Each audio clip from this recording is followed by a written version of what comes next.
Hoy estamos aquí. Creo que si nosotros al principio hubiésemos pensado solo con la cabeza, sería difícil que hubiésemos conseguido lo que hemos conseguido. Hemos sido un equipo que también juega mucho con la ilusión, con el corazón.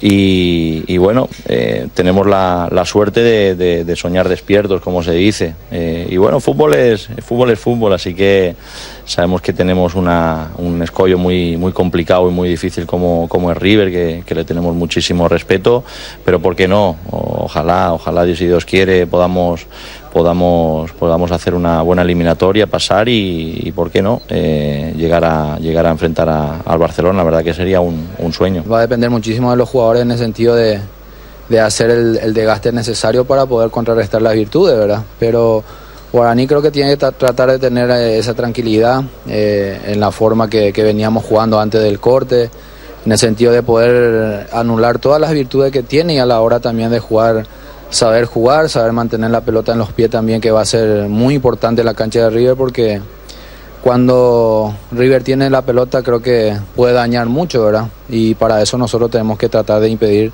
que tengan mucho tiempo la pelota en los pies.